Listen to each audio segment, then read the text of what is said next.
Good evening, and welcome to Conversation with Grandma Polly. Welcome to Season 5, Episode 3. Please remember to share and like Conversation with Grandma Polly on Facebook and YouTube. Put a pin right there, and we'll be right back.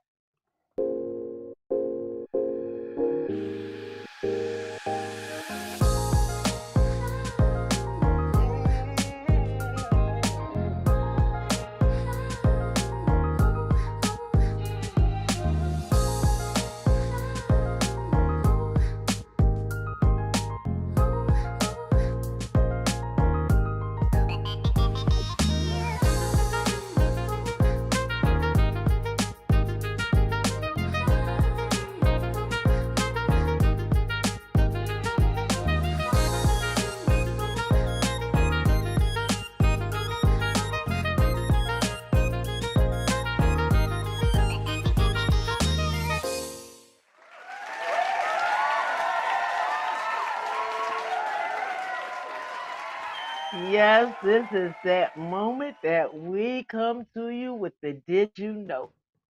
Did you know it is likely that most households have been affected by mental health in some way?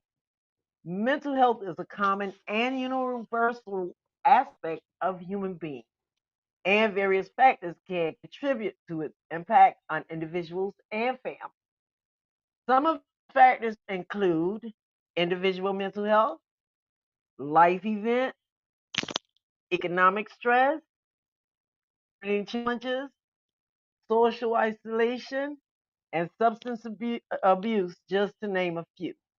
This episode of Conversation with Grandma Polly is dedicated to everyone who's battling with some form of mental health. Put a pin right there. Remember to like, share, and like some more, and then comment in our comment box. Done. So we're going to take a moment to introduce you to our featured guest tonight, Ms. Barjohn Hall, founder of the nonprofit Solid She organization. Tonight's guest, Barjohn Hall, is an entrepreneur, an inspirational speaker, a mental health coach, and a self-published author of Remembering Me When Bipolar Makes Me Forget. Barjohn is also the founder of Solid She Incorporated, a community-based nonprofit organization dedicated to mental wellness. Through her own life's journey, filled with low self-esteem, a negative self-image, and a bipolar diagnosis, Barjohn was determined to overcome the crippling effects of negative self-talk and learn how to silence her inner critic. Along the way, Barjohn discovered that the development of self-worth and self-awareness is one of the most powerful tools a woman could ever possess. Since her revelation, she has been on a mission to help empower women in mind, body, and spirit, and is allowing her voice and her story to be told. Barjohn is utilizing Solid She Incorporated as a platform to encourage and inspire women by providing them with the necessary tools, support, and a safe space of healing for those who are struggling with their mental health. Barjohn and Solid She Incorporated seeks to empower every woman everywhere. You can follow Barjohn on LinkedIn at Barjohn Hall, CPSS.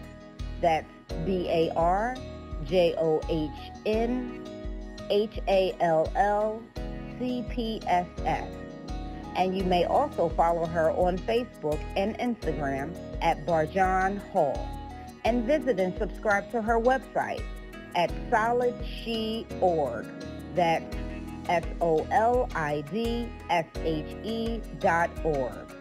And without further ado, Conversations with Grandma Polly's friends and followers, let's give a warm welcome to our very special guest, Barjohn Hall.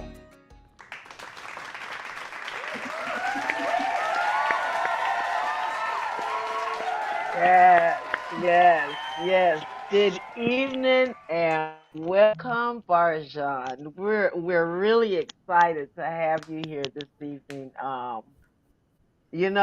know your story. I've heard your story so many times, and it's like we've got to get her on here because there are so many people out there who are dealing with some of the same issues that you're dealing with. And when I found out you had your new book that just dropped and is out there, we want to put you out here on this platform. And not to mention, before I allow you to speak, you were the winner of the first logo animation that we gave away. And guys, here is proof that we're doing what we say that we do because Barjon was the first winner. Is there anything you want to say to the people before we go into the question? I just want to say thank you for having me. It is a pleasure.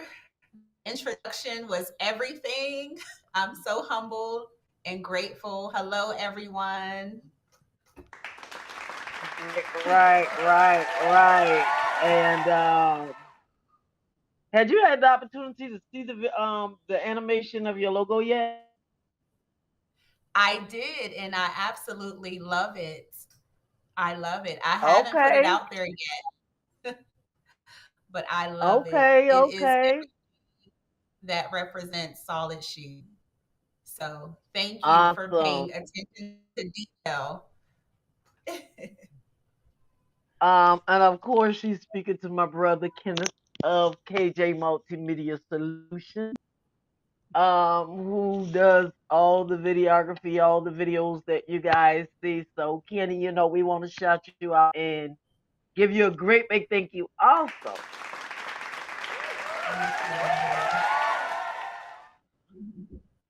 Guys, remember if you have a business, share, like, and comment done for your opportunity to win one of his logos.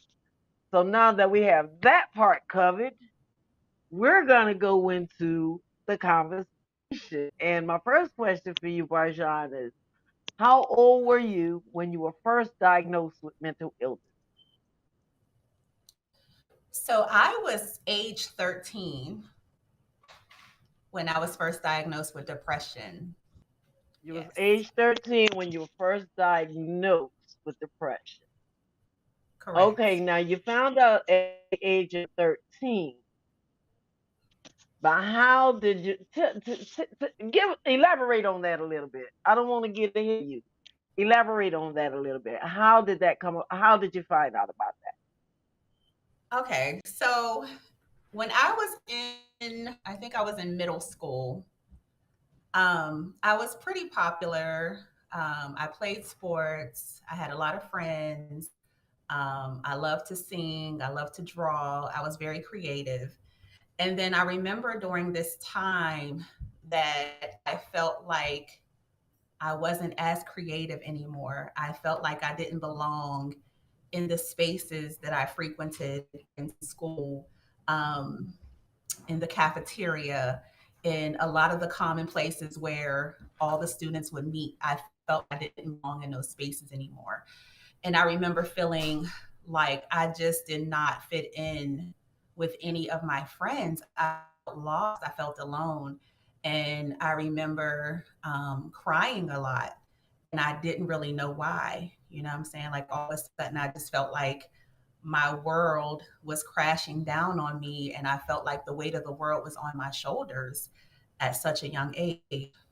And I believe I began, questioning, my mom, like, what's wrong?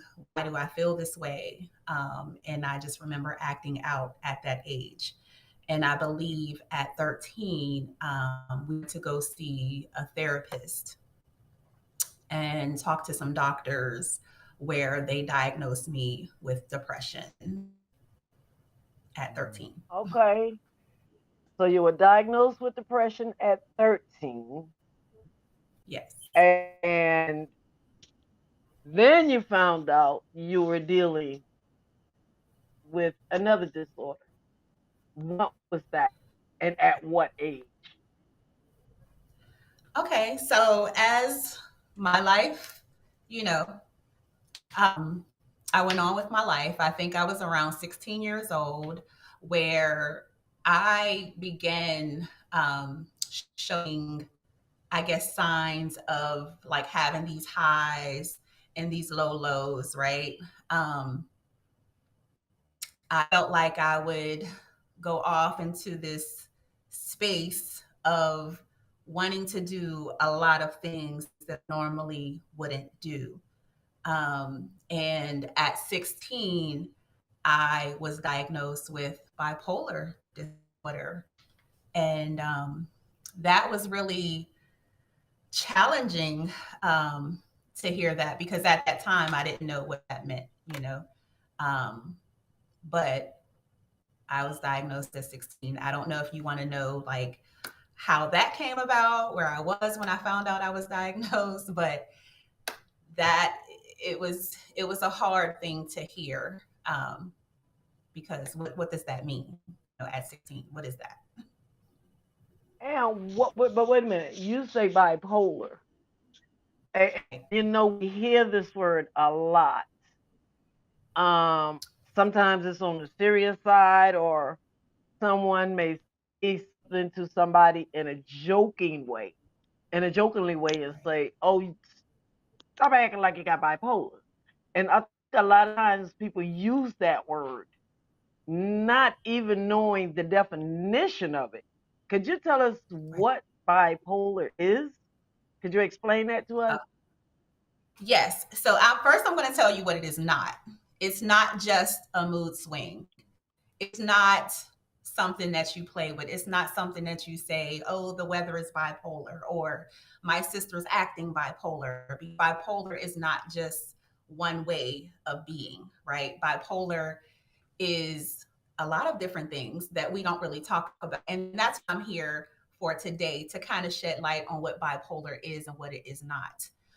For me, bipolar is living almost two different extremes. Like you have your high highs, which is your mania, you have your low low, which is your depression, and then you have your in between phase where it's you, it's me, it's Barjohn, right? And I know that sounds a little difficult to understand, but when I experience like high highs, um, it means that I can begin to start a lot of projects.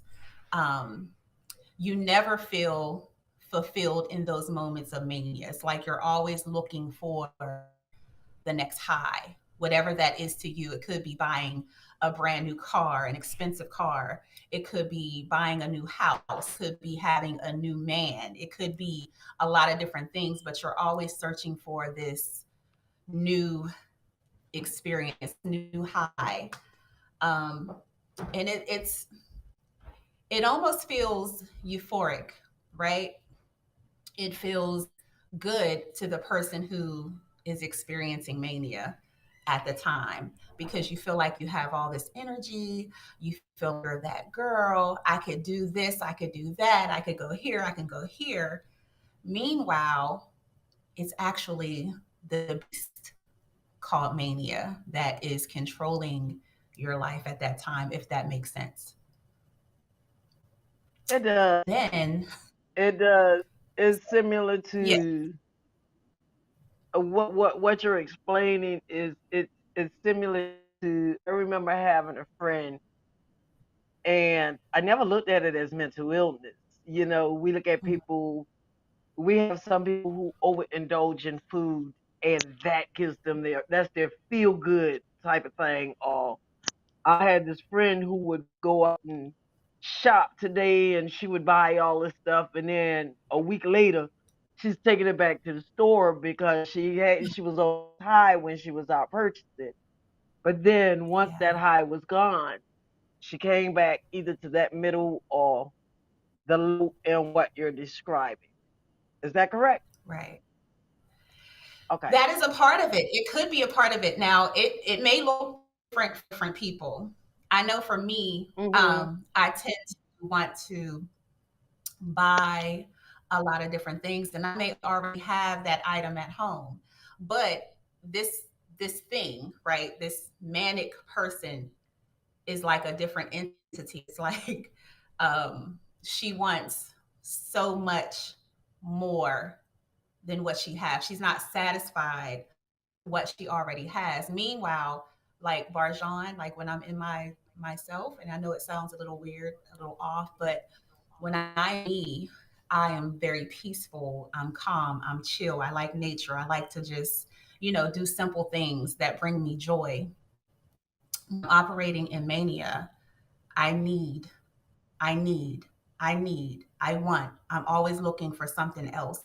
And it's very, very exhausting. But in the midst of you being in mania, you don't really know that you're in mania unless someone tells you. You understand? And it's hard for me to decipher, like when I'm in it, that I'm actually manic, and I don't really understand that I'm manic until I fall into a depressive phase. And that's the low part of bipolar. That's the depression side of it. And that's the side that will destroy you as well, because when you're depressed or dealing with depression, you don't feel worthy of anything. You don't feel like you belong. You begin to isolate yourself. You feel like you're not good enough anymore. You feel like your home is not your home anymore. It's like you don't recognize the people and the places that love you or that are there for you or that are home. It just feels like Mhm. death internally, to be honest with you. But I'm just being honest. That's what I feel whenever I experience it. But I love that you explained it that way, and the reason I say that for myself is because we live in a society where people are speaking about it more, but Right, in our culture, we came from a culture where the brain don't get sick. It's either you're no manners, you're ungrateful, or we just gonna pray it away. right. That's the culture that we came from. And I'm so happy to have you here tonight speaking about this because people are starting to speak up more now.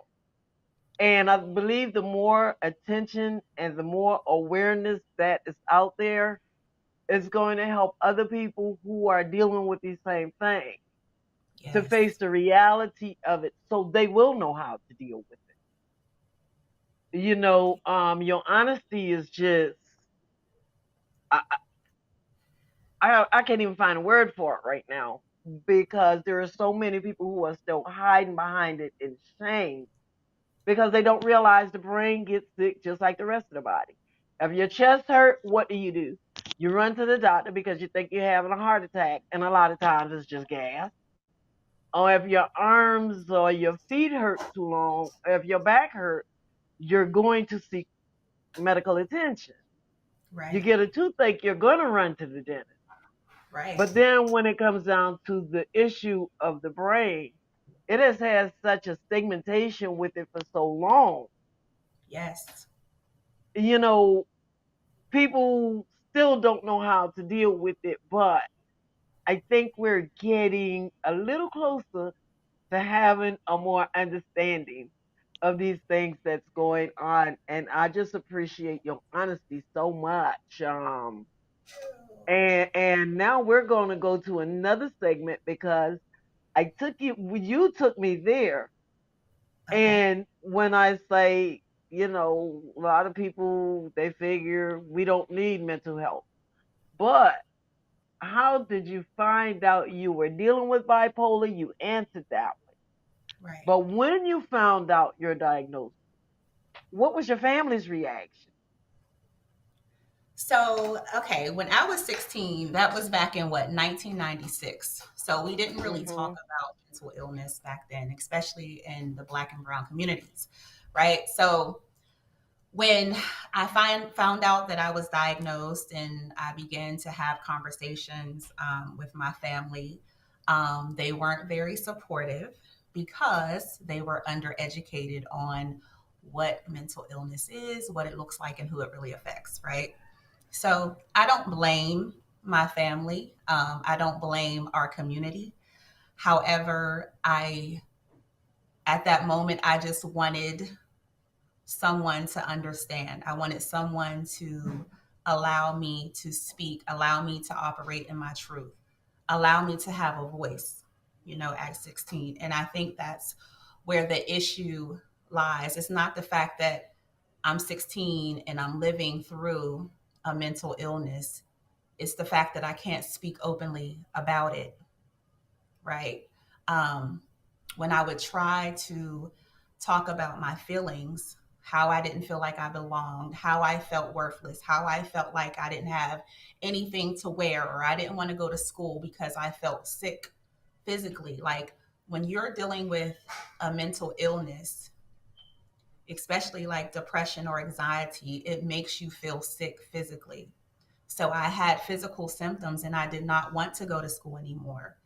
Um, I just didn't have anyone to stand in that gap to say, okay, let me have a conversation with my daughter, or let me have a conversation with my sister, or let me have a conversation with this little girl and let me advocate for her. That just didn't happen. So at 16, I had to take it upon myself to do the research, to find people who would listen to me. And I knew even at that early age that I was going to be an advocate for myself and for other people who struggle, who suffer in silence, because it's not the actual mental illness that's killing us. It's the fact that we can't speak about it that's killing us. Mm. So for me, speaking up to silence stigma, that is my purpose in life. I never wanted to be the poster child for bipolar disorder or for mental illness. But it's like the more I speak about it, the more I heal. And the more I heal, the more my family heals. The more my family heals, the more the community heals, so forth and so on. So I'm purposed to do this. And so that's why I'm transparent and I try to be as honest as I can with my journey because I know it's going to help someone else. I want to be that person that I needed when I was 16 years old. Yes. I mean, even with the fact of, you going through this, taking this upon yourself to do the research. So you could actually understand what you were dealing with because being diagnosed with that at first, I'm quite sure that was a shocker to you also, because it's stuff that we didn't talk about in our community. But Absolutely. has this disorder in any way at time create wedges between you, families, and friends because they didn't understand? Yes, it has. Let me tell you about that. So, someone that is living through, and I keep saying living through because we're doing this thing. It's a journey, right? We're living through it. Mhm. It affects every aspect of your life. And it definitely affects your relationships with the people who are closest to you. Now, I can only speak for myself and what I dealt with, which is the bipolar disorder. Because you are living, I guess, with maybe different personalities, for lack of better words, sometimes it's hard to maintain a relationship or it's hard to maintain a friendship that you have. It's hard to be a daughter, it's hard to be a mother, it's hard to be a friend because your brain is doing different things at different times. And it becomes very overwhelming. You tend to forget who your loved ones really are. So it does affect relationships. And then on the other side of it, where you have loved ones, you have people who say they love you and say they support you, but they also won't do their research. Like there's so much information out here about mental illness, specifically with I deal with bipolar. There's a lot of information on YouTube and Google, and not a lot of people will do the research to find out like, okay, my friend or my, my woman, my wife, my whatever, is struggling. Let me find out how I can help her or how I can support her. You know what I'm saying? And sometimes that support never comes because people don't understand how deep or how real it gets for people who have a mental illness or a brain illness, because that's what it is something wrong, something going on in your brain. And people don't understand how hard it is to live with a brain that is sick sometimes. So, Okay. Because I hear many stories on that where families are ripped apart, friendships have fallen apart, because like you said, the brain injury. You've answered that. You've given some good information, but I want you to tell us just a little bit about your book. okay. So, my book, which is actually a journal that you write in, it's entitled Remembering Me When Bipolar Makes Me Forget. I published this journal because sometimes I forget who I really am. And journaling helps me to remember. So if I'm in an episode or um, I lose my way, I can go back to my journal and kind of refer to some things that I've written to kind of help me to remember like that I am that girl, like I'm good. You know what I'm saying? Because bipolar, depression, anxiety, it will make you forget who you really are. So for me, I think when I'm going through like some of my episodes, if I could remember to jot down my thoughts and my feelings, um, it helps me to come out of the episode that I'm currently in, right? Because writing down like what's going on in your mind kind of puts things into perspective. Like it gets you out of your head and you can actually like read your thoughts. And when you're reading your thoughts, you can kind of like smile at it, laugh at it. You might get frustrated or whatever, but it really puts things into perspective. And then I can kind of go back and I can read some of the things that I was facing or feeling while I was in the middle of an episode.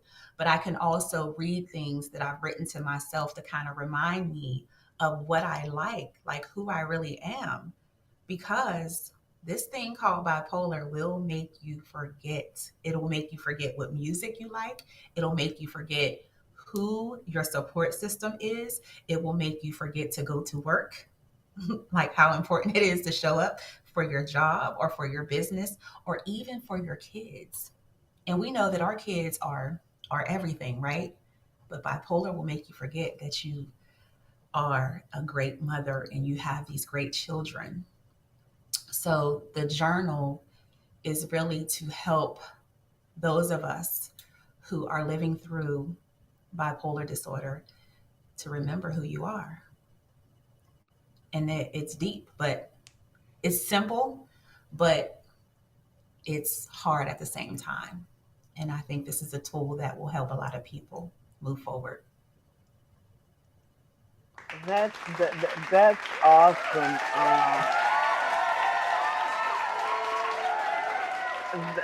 That is really awesome because I'm a person who battles depression. I don't have the bipolar side of it, but I do have the depression side, and it's a battle. It is really a battle. Let's fight all the time. And Kenny, will you put the Patreon video up? We're going to take a minute to a commercial, and remember to share, share, share, and share. All right.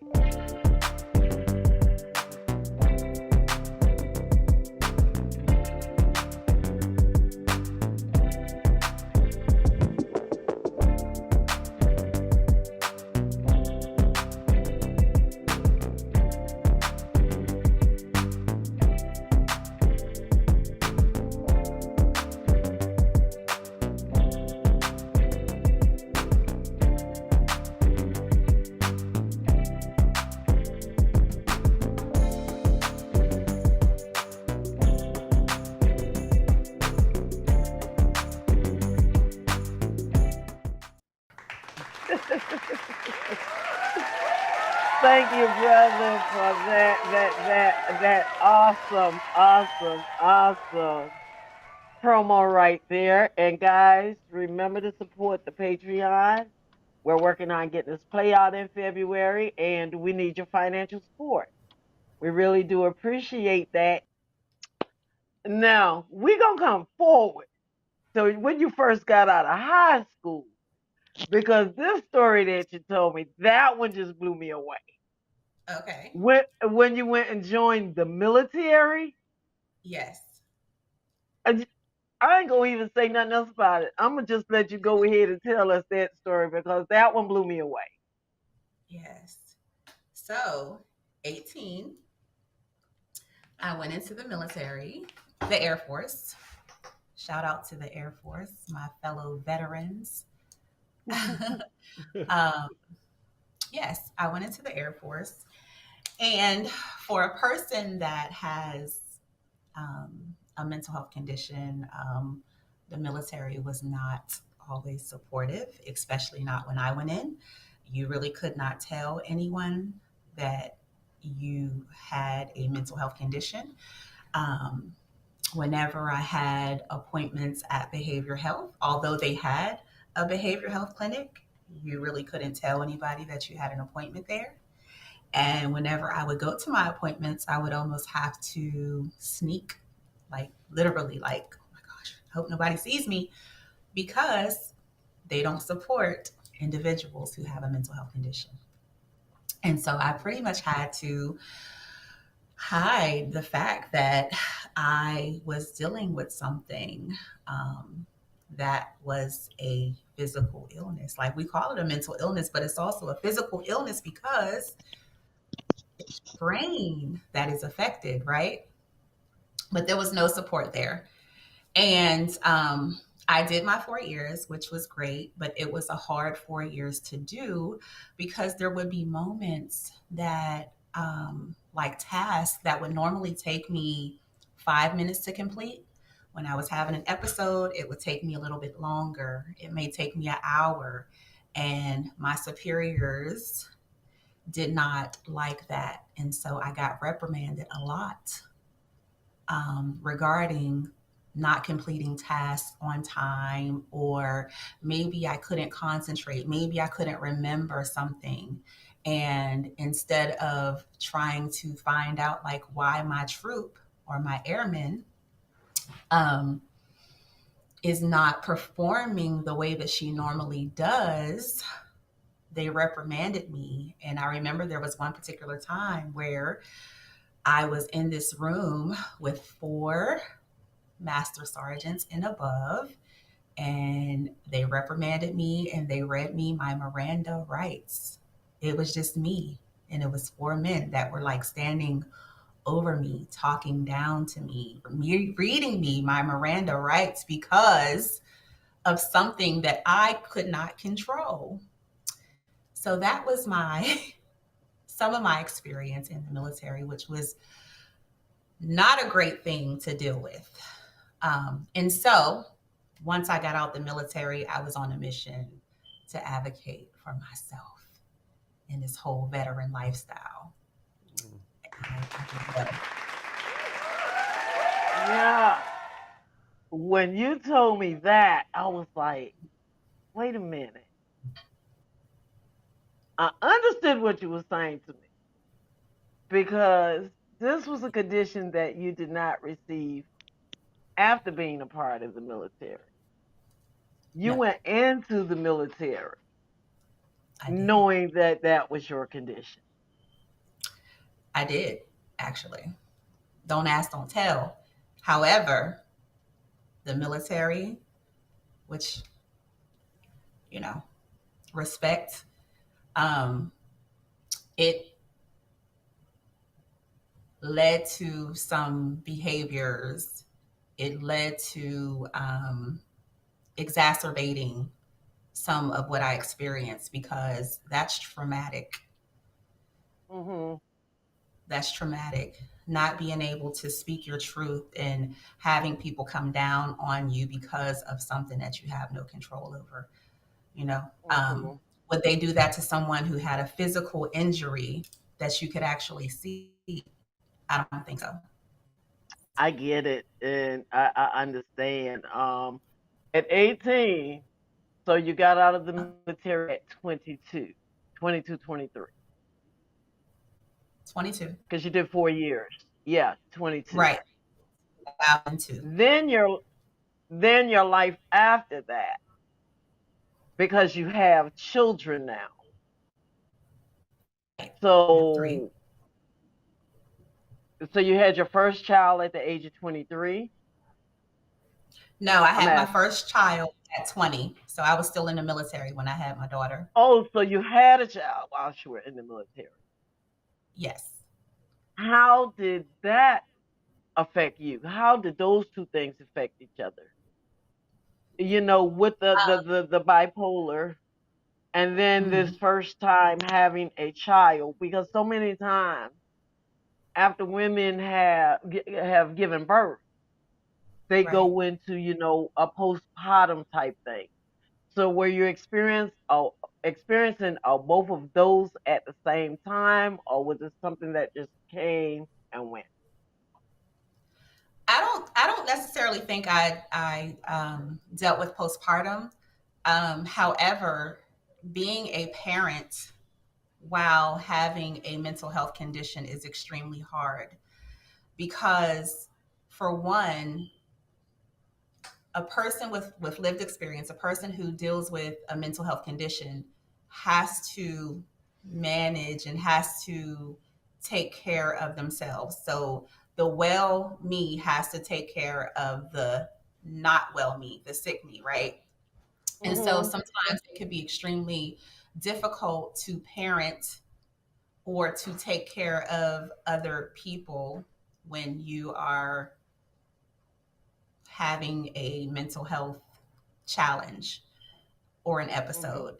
It's really hard to be there to support another human being when sometimes you can't even support yourself or manage yourself in some situations. Um, Mhm.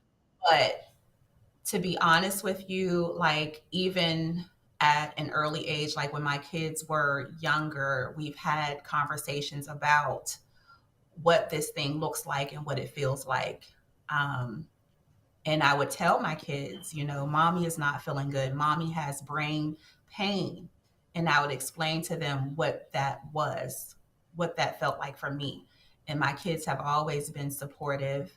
Um, it hasn't always been easy. It hasn't been rosy. It hasn't been picture perfect. Like we've been through some stuff, but Mhm. we have an open line of communication whenever it comes to some of the episodes that I have. And I'm extremely grateful for that understanding. That is great, and that is awesome. And you went into that part with the children, and that's very important because I wanted to hear about that. When you get to that point to where you can't take care of yourself in that moment, but then having children, Yeah. then it's kind of like, and correct me if I'm wrong when I don't want to sound, I don't even know what it is, but at the same time, there were times where the children would have to step over and be kind of like that adult mother type figure at that moment. Am I correct? Yes. Yes, Okay. my daughter, of course. So my daughter is 23 now. So for 23 years, she has been on this journey with me.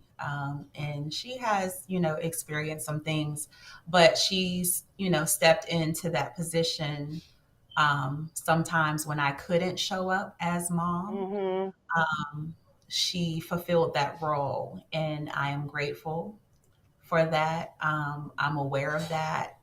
And I, yeah, it's a hard like thing to digest. It's hard to think about sometimes, but that's the truth that we face. That sometimes, someone who's experiencing a mental health condition cannot show up for themselves, which means they can't show up as your parent sometimes. Mhm. We don't who wants to be that way? You know what I'm saying? It's not something that we're like, oh yeah, I'm living with this thing just because it sounds good or because we're using it as an excuse. No, this is what we really face daily. You know what I'm saying? And it affects the people who are closest to us, which are our children. So Mhm. Yeah, we keep I get that. yeah. Say again.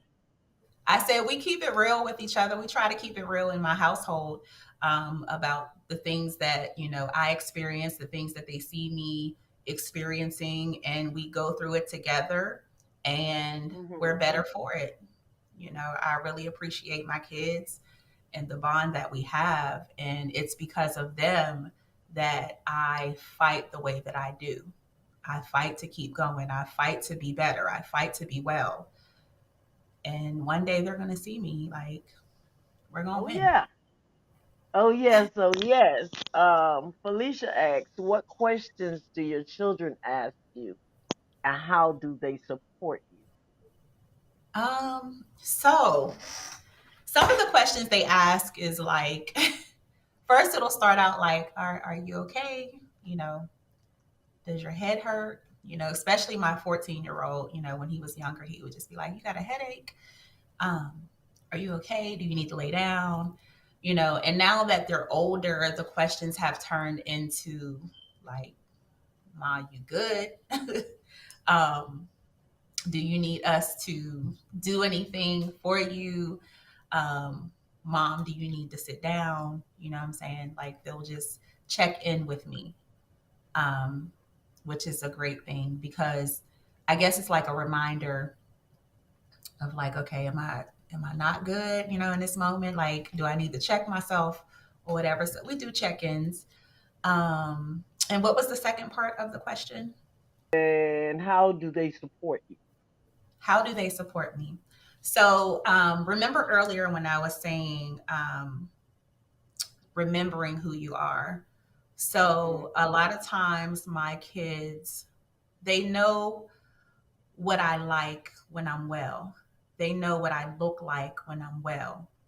They know what type of music I like when I'm well. So Mhm. they will remind me of who I am. They'll remind me of like, Mom, you're not listening to, your Erica Badu or your Janae Aiko or whatever, like my calming music, my grounding music.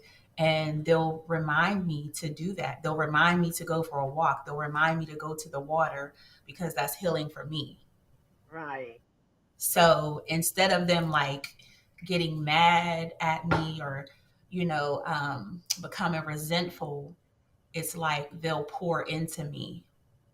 You know what I'm saying? And I think that's the Yeah. great support to have. Like, this is unconditional love here because you Right. have to love someone unconditionally to stay by their side through the ups and downs of this journey. And my kids have been here since day one. And those are my riders, my rocks, for real. Yeah, and they are a awesome group of kids. They Shout out to are. my kids. Like, They mommy loves really are.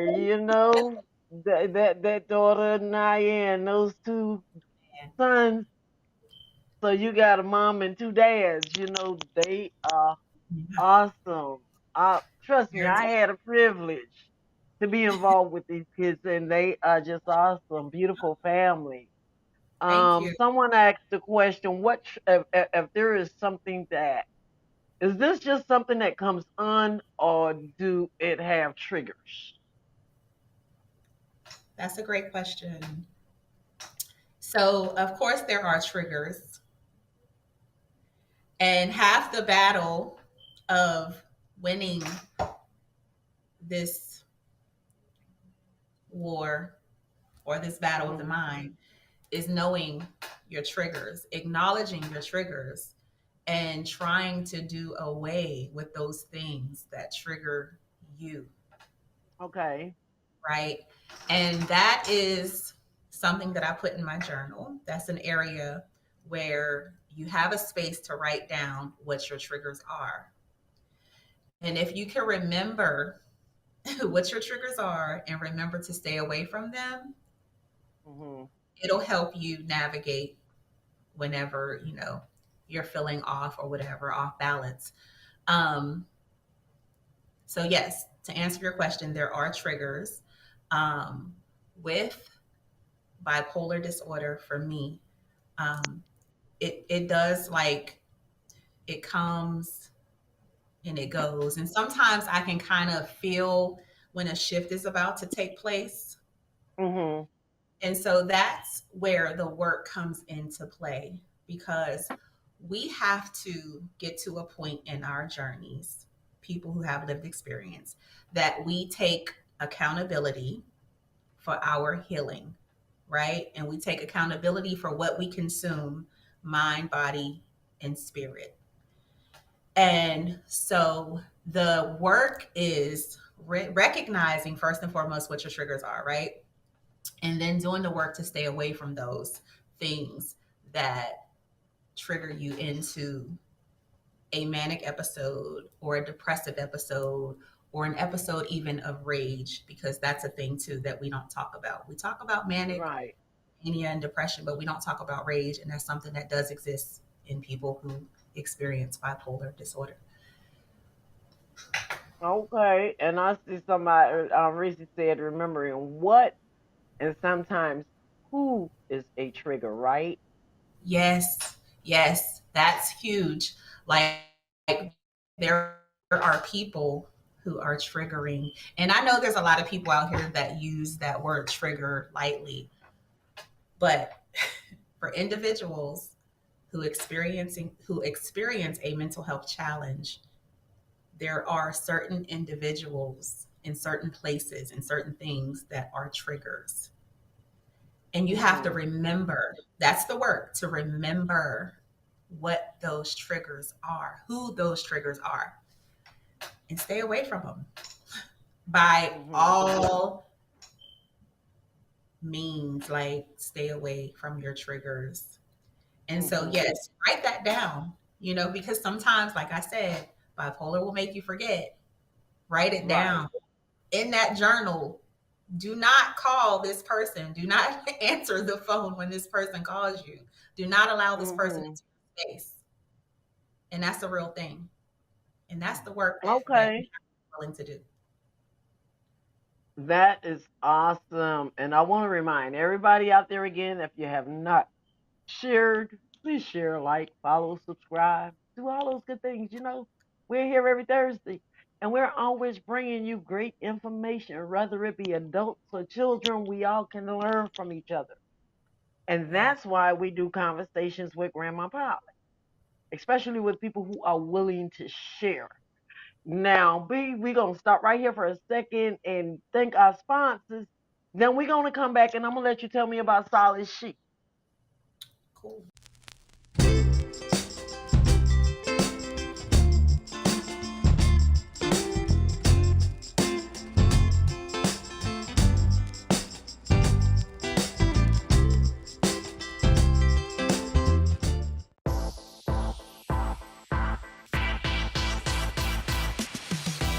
Grandma Polly and the Big Rig Kids would love to extend our deepest gratitude, recognizing and thanking our sponsors and supporters for their patronage in supporting us.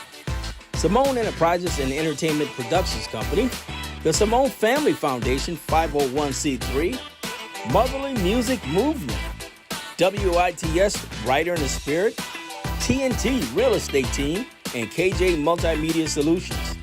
We'd be remiss if we didn't also thank Metropolitan Library, who we held the auditions for the Big Rig Kids play, and Mount Gilead United Methodist Church, and also Nash Road Church of God for providing a space for Grandma Polly and the Big Rig Kids play coming in April. Details to come. Thank you. Your generosity and your belief in our mission have fueled our efforts and inspired us to reach new heights. If you'd like to learn how to become a BRK sponsor or a faithful follower, contact our Facebook page at Conversations with Grandma Polly, or also contact us at 980-833-9307.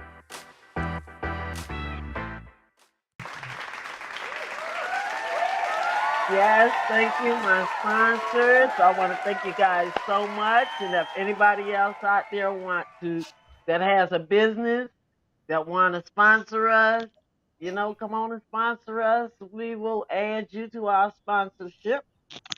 And any individual out there who wants to donate to our cause, feel free. We accept those things too. But we're going to get back to B right now because I want you, and I know I keep saying B because I know you're personal. This is Barjohn Hall. I personally know her, but at the same time, B shed some light on Solid She for us.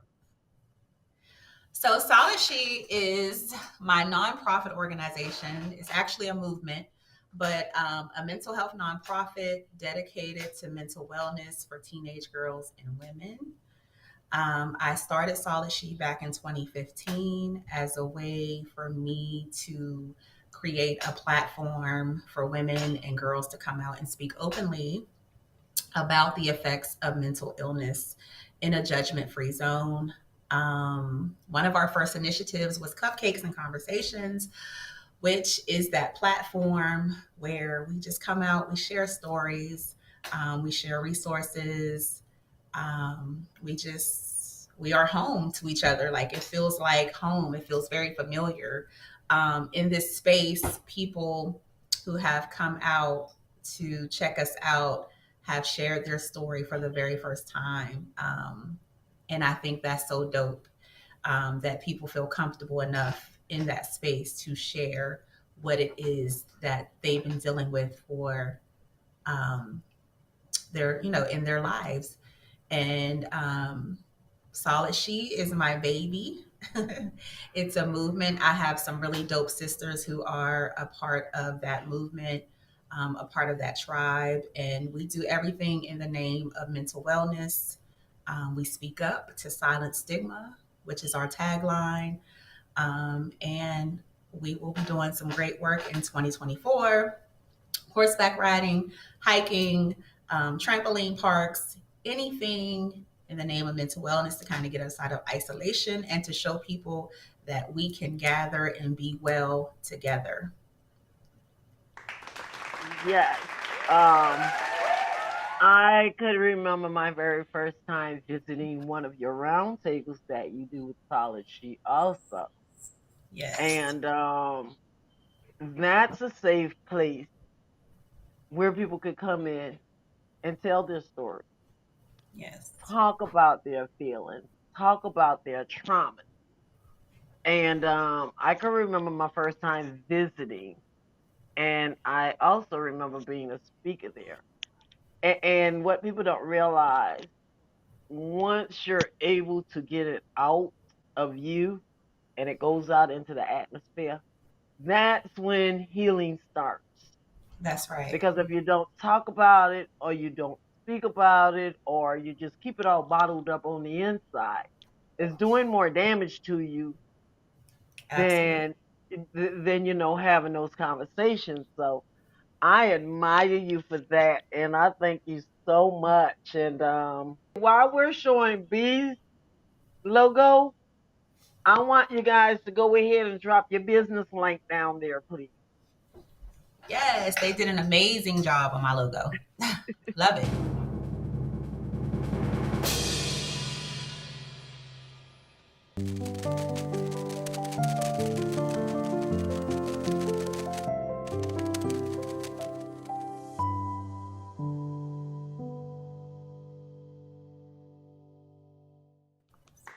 It warms my heart. Those butterflies, literally. B, go ahead and explain that, please. So, the butterfly, sometimes when you are experiencing a mental health condition, especially like the depression side of things, you feel like you're dying a slow death internally. And it's just at that moment, like, I feel like the higher power, God, a light comes in and shows me that no, you're not dying. You're actually, it's a rebirth. You're coming out of something and you're coming into something. So that's the butterfly. And then the smaller butterflies, that's the tribe. That's the tribe of people that Solid She is being a light for. We're illuminating the pathway for others who are experiencing a mental health condition. So the butterfly, when I see that, it grounds me, it makes me happy, it gives me strength to keep on going. And the green is for mental health. That is our color, green. So anytime you see somebody with green on, that means we we are here for mental health. We're fighting for ourselves. We're advocating for others, and we are walking this journey together. And we're not afraid to speak out about mental illness. That is awesome. Kenny, you see that? Play it again one more time. Play it again one more time. Yeah. Um, Y'all want it one more time? yeah, let it go one more time. And while you're doing that, I see evolving. That's what the Yeah. butterfly says to me. Evolving. Evolving. Nice. Yes. I like it. There you go.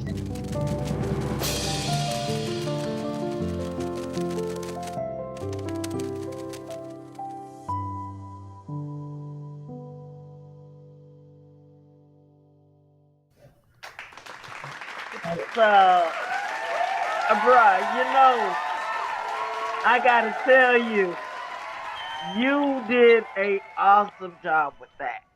And this is what we're talking about when we're talking about creating a animation for your logo. So whoever Yes. wins this week, he could create your idea. That's my brother KJ Multimedia Solutions. Y'all that he did it. He did it. He did it. He did it. And Kenny, I appreciate you again. Thank you. Thank you. Thank you. Thank you. Thank you. Thank you. Thank you. And and B, you know what? I'm gonna let you give your final thoughts, and then we're going to close out. It was an awesome conversation, and we're just so pleased to having you here this evening to shine some light on this thing we call bipolar. It ain't easy, but thank you. Thank you so much. Any final words? Or that was it?